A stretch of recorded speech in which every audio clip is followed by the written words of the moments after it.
Hello viewers and subscriber, welcome back to Mamuni's kitchen. আজকের পর্বে আমি আপনাদের দেখাবো কিভাবে খুব সহজেই ঘরে তৈরি করতে পারবেন সুস্বাদু এই নিরামিষ রেসিপিটি। আমি আশা করব আপনারা একবার যদি ঘরে তৈরি করে খান ভালো লাগবে। আর আপনাদের যদি কোনো রেসিপির প্রয়োজন হয় তাহলে কমেন্টস করে জানাবেন, আমি তৈরি করে দেখানোর চেষ্টা করব। সো ভিউয়ার, চলুন কথা না বাড়িয়ে দেখে আসি কিভাবে তৈরি করা যায় এই দুই রকম সবজি দিয়ে সবজি রান্নাটি। Let's go. আজকে আমি মাত্র দুই রকম সবজি দিয়ে আপনাদের নিরামিষ রান্না করে দেখাবো। আমি এখানে কয়েকটা শুটকি মাছ ভেজে নিচ্ছি শুকনো তাওয়াতে। আর এই সবজিটি রান্না করতে যা যা লাগবে, আমি এখানে বটবটি নিয়ে নিয়েছি, কিছু আলু কুচি করে নিছি, হলুদের গুঁড়া, মরিচের গুঁড়া, ধনিয়ার গুঁড়া, জিরার গুঁড়া, পরিমাণ মতো তেল, লবণ, আর ফোড়ন দেওয়ার জন্য আমি এখানে কালো জিরা আর শুধু জিরা, এই দুটো জিরা আধা চামচ করে নিয়ে নিয়েছি। ভাজা হয়ে গেছে, এখন আমি এর মধ্যে একটু পানি দিয়ে দেবো যেন গরম পানির মধ্যে শুটকিটা ধোয়া হয়ে যায়। এভাবে শুটকি ধুয়ে যদি রান্না করা যায়, যারা শুটকি খায় না, শুটকির গন্ধ সহ্য করতে পারে না, তারাও এটা খেতে পারবে।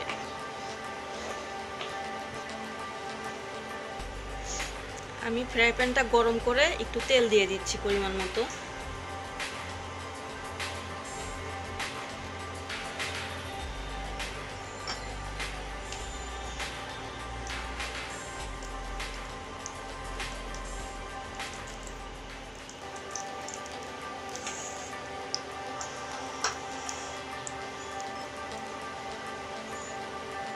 এর মধ্যে আমি আলুগুলো আগে দিয়ে দেব।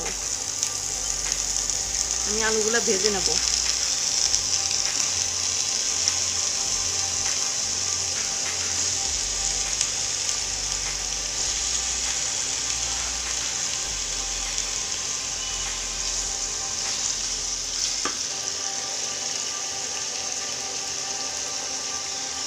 এক চামচ লবণ দিয়ে দিচ্ছি। আমি হালকা ব্রাউন কালার করে আলুগুলো একটু ভেজে নেব।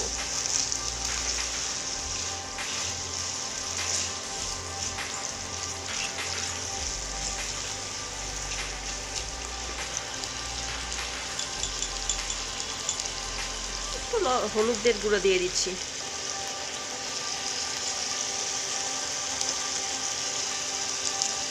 এক চিমটি পরিমাণ হলুদের গুঁড়া দিলাম আমি।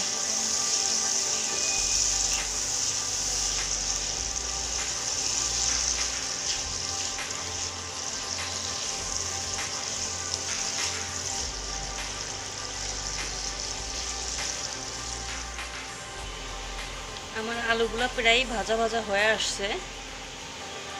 আমি এখন এটা একটু এভাবে সাইড করে রেখে এই ফোড়নগুলো দিব।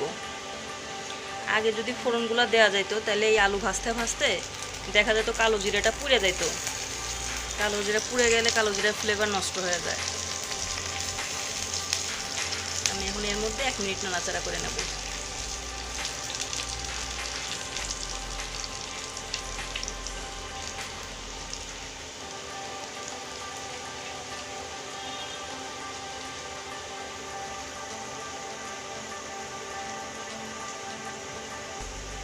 এক মিনিট পর আমি এই যে এখন সব কিছু একসাথে মিশিয়ে নিচ্ছি।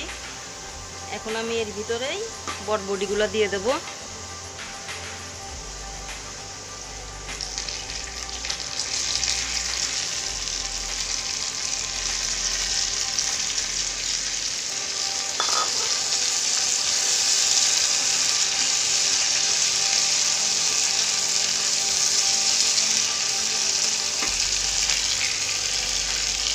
এখন আমি আরেকটু লবণ দিয়ে দেবো, কারণ একবারে বেশি লবণ দিলে তখন আলুটা তিতা হয়ে যেত, খাইতে ভালো লাগতো না।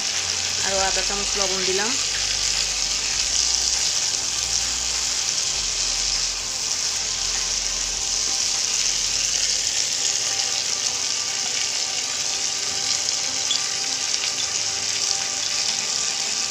মরিচের গুঁড়া দিচ্ছি 1.5 চামচ। আপনারা যেমন ঝাল খান তেমন বুঝে দিবেন। যদি ঝাল কম খান তাহলে 1 চামচ দিলেও হবে। আর 1 চামচ হলুদের গুঁড়া।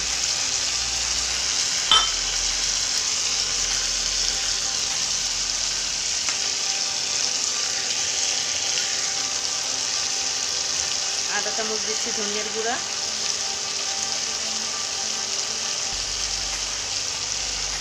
আধা চামচ দিচ্ছি জিরার গুঁড়া।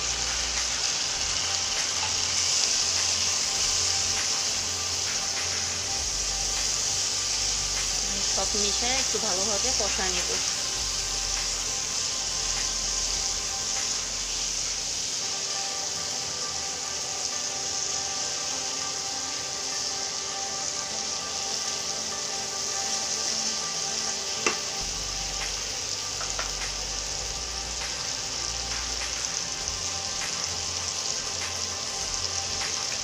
আমি 1 চামচেরও কম আদা রসুন বাটা দিচ্ছি।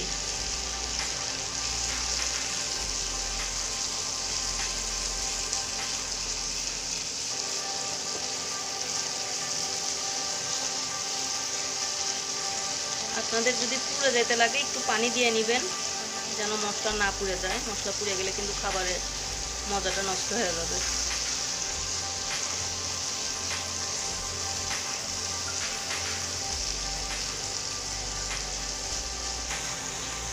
আমি এর মধ্যে শুটকিগুলো গরম পানি দিয়ে ধুয়ে রাখছি ভালোভাবে। গরম পানি দিয়ে ঠান্ডা পানি দিয়ে 2-3টা ধোয়া দিয়ে নিছি। আমি শুটকিগুলোও দিয়ে দিচ্ছি।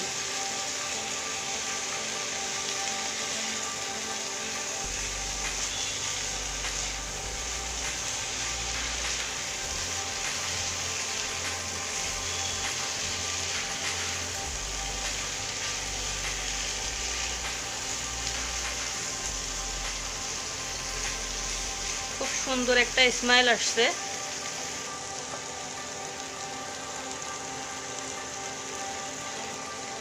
এখন আমি ঝোল দিয়ে দিচ্ছি। আর খুব বেশি পরিমাণ দিবেন না, মানে এটা গাও মাখা হবে। খালি জাস্ট সিদ্ধ হইতে যতটুকু পানি।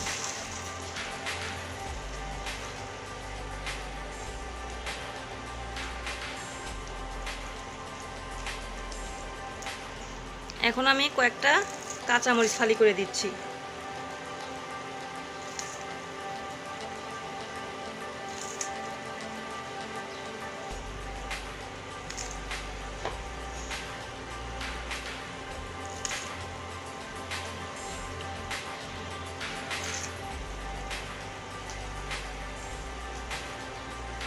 এখন আমি এই সব কিছু সিদ্ধ করে নেব এই পানিটুক দিয়ে।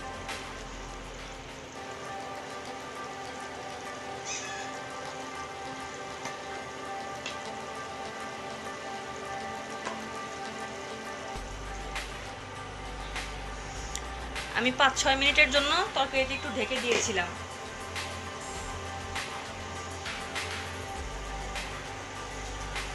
এখন কিছু আলু একটু তবে ভেঙে দিবেন, তাহলে ঝোলটা একটু ঘন লাগবে, খেতেও মজা লাগবে।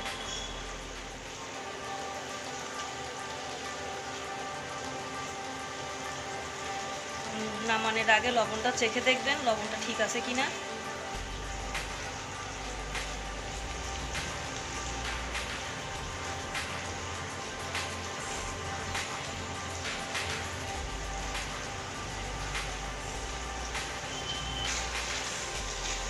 আমার সবজি রান্নাটা হয়ে গেছে। সো ভিউয়ার্স, আজকের এই সবজি রান্নার রেসিপিটি কেমন লাগলো অবশ্যই আপনাদের মূল্যবান মতামত জানাবেন। লাইক, শেয়ার, কমেন্টস করে পাশেই থাকবেন। আপনারা যদি আমার পরবর্তী ভিডিওগুলো পেতে চান তাহলে অনুগ্রহ করে সাবস্ক্রাইব করে রাখবেন এবং পাশে থাকা বেল আইকনে প্রেস করে রাখবেন। ধন্যবাদ সবাইকে।